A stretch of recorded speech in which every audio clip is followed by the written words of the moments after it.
తెలుగు ఇండస్ట్రీలో అసిస్టెంట్ డైరెక్టర్గా ఎంట్రీ ఇచ్చిన ఉయ్యాల జంపాల చిత్రంలో హీరోగా ఎంట్రీ ఇచ్చిన రాజ్ తరుణ్ తర్వాత వచ్చిన సినిమాలు మంచి హిట్ కావడంతో మనోడు మినిమం గ్యారంటీ హీరోగా మారిపోయాడు. రాజ్ తరుణ్ ప్రస్తుతం మరో మాస్ ఎంటర్టైన్మెంట్ చిత్రం కిట్టు ఉన్నాడు జాగ్రత్తలో నటిస్తున్నాడు. తాజాగా తన సహనటి అను ఇమ్మాన్యుయల్పై సంచలన కామెంట్స్ చేసి అందరినీ ఆశ్చర్యపరిచారు. తాజాగా ఈ ఇద్దరూ కలిసి జంటగా నటిస్తున్న చిత్రం కిట్టు ఉన్నాడు జాగ్రత్త. కృష్ణవంశీ దర్శకత్వంలో అనిల్ సుంకర ఈ చిత్రాన్ని నిర్మిస్తున్నాడు. ఇటీవల రిలీజ్ అయిన టీజర్కి అద్భుతమైన స్పందన వచ్చింది.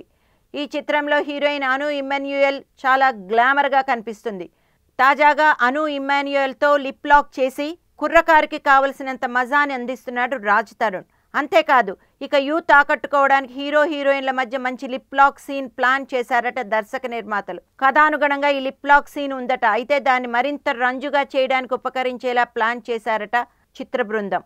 నాని నటించిన మజ్ను చిత్రంలో తెలుగు ప్రేక్షకులకు పరిచయం అయింది ఈ అమ్మడు. అంతేకాదు ఈ జంట ఆ సినిమాలో కూడా కనిపిస్తుంది. తాజాగా రాజ్తో నటిస్తుండటం త్వరలోనే పవర్ స్టార్ పవన్ కళ్యాణ్ చిత్రంలో నటించే ఛాన్స్ కొట్టేసింది అని ఇండస్ట్రీలో ఒక వార్త హల్చల్ చేస్తోంది.